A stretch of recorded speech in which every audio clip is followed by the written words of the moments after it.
Salut les investisseurs intelligents, c'est Monsieur Rodolphe, c'est toujours un plaisir de vous retrouver. On est toujours à Nouméa, j'essaie toujours de me mettre sur des postes un petit peu au calme, un petit peu loin du monde et proche de la mer pour vous faire bénéficier de cet endroit absolument magnifique.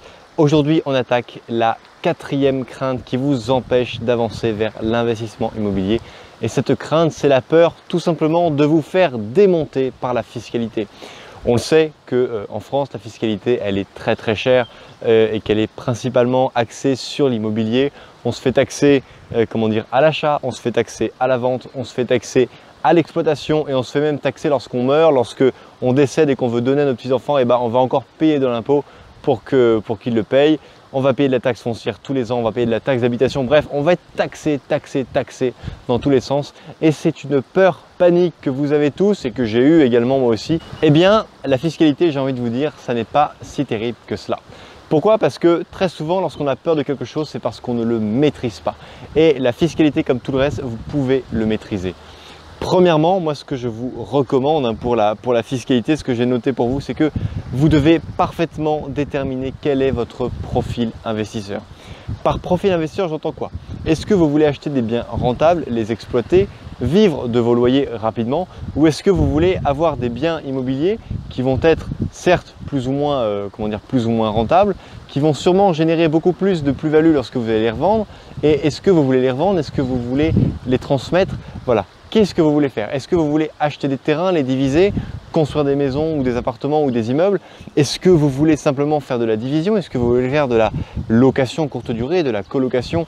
Voilà, c'est tous ces paramètres-là qui vont déterminer votre profil investisseur. Et en fonction de votre profil investisseur, eh bien, vous allez optimiser ou non la fiscalité derrière. C'est pour ça que si vous voulez par exemple faire uniquement la location meublée, acheter en propre, vous limitez à 5-6 biens, vivre de vos loyers, mais attention, il va falloir vraiment être extrêmement rentable. Ou est-ce que vous voulez plutôt avoir une dimension patrimoniale, beaucoup de biens que vous allez vendre en partie ou que vous allez transmettre avec plutôt les solutions de SCI à l'IS ou SCI à l'IR? Attention, si vous êtes à l'IS, on connaît bien on sait bien tous que vous avez une fiscalité qui est vraiment très attractive. Cependant, si vous revendez votre bien immobilier alors que votre bien est complètement amorti, eh bien la fiscalité sur la plus-value ne va pas vous rater. Donc vous devez maîtriser très fortement et déterminer quel est votre profil investisseur. D'ailleurs, je vous encourage à me mettre tout de suite, mettez cette vidéo en pause et mettez-moi dans les commentaires de cette vidéo quel est votre profil investisseur. En fait, qu'est-ce que vous voulez que l'immobilier vous apporte et qu'est-ce que vous voulez faire de votre immobilier? Voilà, répondez à ces deux questions et revenez ensuite. Ensuite, le deuxième point que je vois pour vous, c'est que vous devez impérativement penser à la sortie. La sortie, c'est quoi? La sortie, c'est soit vous avez le bien, vous l'avez exploité et puis vous le revendez, soit vous avez le bien, vous décédez et puis devant le cercueil entre guillemets, vous donnez vos enfants héritent de vos biens. Ou est-ce que vous allez donner vos biens de votre vivant? Est-ce que vous allez démembrer? Est-ce que vous allez séparer l'usufruit, la nue propriété, donner l'usufruit à vos enfants et garder pour vous, donner la nue propriété à vos enfants et garder pour vous l'usufruit jusqu'à la fin de vos jours? Donc voilà, vous devez penser à la sortie parce que quelle que soit la stratégie de sortie que vous allez choisir, eh bien, vous allez payer de la fiscalité. Attention, si vous choisissez de transmettre votre bien de votre vivant en faisant ce qu'on appelle un démembrement, donc en séparant l'usufruit de la nue propriété, eh bien, c'est l'une des façons les plus optimisées de transmettre son patrimoine. En revanche, si vous avez fait le choix d'investir massivement via des SCI à l'IS et que massivement, d'ici 25 ou 30 ans, vous choisissez de revendre tous vos biens, bon, eh bien là, écoutez, en matière de fiscalité, ça va être une facture extrêmement chère pour vous. Donc, faites très attention à ce que vous voulez et surtout, faites très attention à votre stratégie de sortie. Également, et là j'en arrive au point numéro 3, je ne cesserai jamais de vous demander de diversifier. J'ai des confrères ou concurrents sur YouTube qui ne jurent que par le meublé. Ils vont vous pousser à faire du meublé. Sauf qu'aujourd'hui, on sait bien qu'il y a Cap 2022 qui arrive, que peut-être que d'ici quelques temps, il y a les députés et puis d'un revirement de bras, ils vont mettre tout le modèle LMNP par terre. Et puis après, qu'est-ce que vous allez dire? Qu'est-ce que ces gens-là vont dire lorsqu'ils vont vous croiser dans la rue? Voilà, vous avez acheté massivement en LMNP. Aujourd'hui, le LMNP, c'est pire que le SCLIS, c'est pire que le réel foncier ou que le microfoncier. Voilà. Qu'est-ce qu'on fait? Donc diversifier. Et aujourd'hui, enfin comment dire, la situation d'aujourd'hui ne présage pas de la situation future. Ce que je veux vous dire par là, c'est que comment dire, personne ne sait aujourd'hui de quoi la fiscalité immobilière française sera faite dans 20, 25 ou 30 ans. Donc du coup, diversifions aujourd'hui et lorsque plus tard vous aurez besoin soit de transmettre, soit de vendre des lots, eh bien vous vendrez les lots que vous possédez qui seront les plus avantageux par rapport au système fiscal que vous aurez choisi. Mais s'il vous plaît, ne vous enfermez pas dans un modèle contraignant où vous n'allez faire que du LMNP ou que de la SCI ou que de l'IS. Enfin voilà, diversifiez. Vous devez le faire en permanence et les excédents que vous allez faire des parts de SCPI, vous allez acheter du CAC 40, vous allez acheter du tracker indiciel. Vous allez encore et encore diversifier. Vous n'allez pas tout mettre sur un seul produit d'action. Ce serait complètement ridicule. Et ensuite, en quatrième point, vous devez sans cesse apprendre et vous tenir au courant de la fiscalité qui ne fait qu'évoluer. Chaque fois, ça ne fait qu'évoluer. Il y a la fiscalité, mais il y a aussi tout ce qui est règlement. Par exemple, il y a quelque temps, il y avait la loi Allure, maintenant il y a la loi Elan. Il y a encore le dispositif Pinel qui est en place. Avant, il y avait le Censier-Bouvard, avant il y avait le Robien, après il y a eu le Borloo ancien. Bref, il y a plein de lois qui arrivent.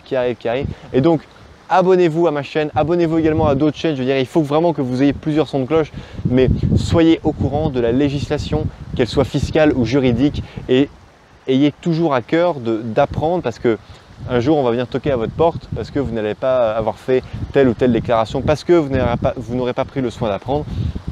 Et ça risque souvent de vous coûter très cher. Les amendes, lorsqu'on touche au secteur immobilier, coûtent très cher parce que c'est un secteur où il y a beaucoup d'argent à prendre pour la fiscalité. Donc, en général, il ne se gêne pas. Et cinquièmement, pour rebondir sur ce que je vous disais sur le Pinel, le Censier-Bouvard, le Borloo ancien, méfiez-vous toujours des plans faciles. Il y a souvent des programmes où il y a marqué pour vous magnifique T4 à partir de 250 000 €, etc. Ça peut être effectivement avantageux, mais de manière générale, dans 99,9% des cas, dans les situations où il y a qu'à signer en bas à droite, où vous faites un crédit, etc., où on vous mâche tout le travail, où on vous apporte une poule aux œufs d'or sur un plateau d'argent, en général, vous allez vous faire plumer comme cette poule avant d'arriver sur le plateau. Donc, s'il vous plaît, c'est à vous de maîtriser la fiscalité et les plans, et les plans juridiques et fiscaux. Sinon, c'est la fiscalité elle-même qui va vous maîtriser. Vous devez donc apprendre et vous ne devez jamais faire confiance à personne. Le jour où vous allez voir un promoteur immobilier qui va venir, vous présenter et vous dire voilà, on construit des appartements, vous allez payer moins d'impôts, vous allez payer 3 000 € d'impôts en moins par an pendant 10 ans. Donc en gros, vous allez vous allez éviter de payer 30 000 € d'impôts. D'accord, mais ça sert à quoi de payer 30 000 € d'impôts en moins si c'est pour acheter un bien immobilier 50 ou 60 000 € au-dessus de sa valeur? Ça veut dire qu'en gros, c'est le promoteur immobilier qui s'en met plein les poches au lieu de l'État qui lui redistribue les richesses. Donc moi, je préférerais, de manière éthique, payer 3 000 € et acheter, acheter moi-même des appartements anciens dans des centres-villes que je rénove massivement en faisant du déficit foncier. Rappelez-vous, c'est toujours pareil, vous pouvez retirer de vos revenus les travaux que vous allez, les sommes que vous dépensez en travaux dans ces logements-là. Parce que justement, c'est l'une des meilleures façons, si vous voulez, de faire du déficit foncier. Le déficit foncier sera toujours la meilleure économie d'impôt. Et si vous trouvez quelqu'un qui a fait du Pinel et qui, au bout de 10 ans, a revendu un bien immobilier plus cher ou au moins juste au même prix que ce qu'il l'a payé il y a 10 ans, eh bien s'il vous plaît, mettez-le moi dans les commentaires parce que je serais ravi de savoir. Vous êtes presque 10 000 abonnés maintenant sur la chaîne et j'aimerais savoir sur les 10 000 que vous êtes, combien il y en a qui connaissent des gens qui ont gagné de l'argent avec du Pinel. Donc, s'il vous plaît, c'est le cinquième point, méfiez-vous des plans faciles. Et le sixième point que j'avais noté, d'habitude il y a toujours 5 points, là il y a un sixième point, c'est vérifier par vous-même ce que l'on vous dit et apprenez toujours à croiser les informations. Par exemple, si vous avez des doutes sur ce que je dis, allez sur des blogs, écoutez des confrères youtubeurs à moi, écoutez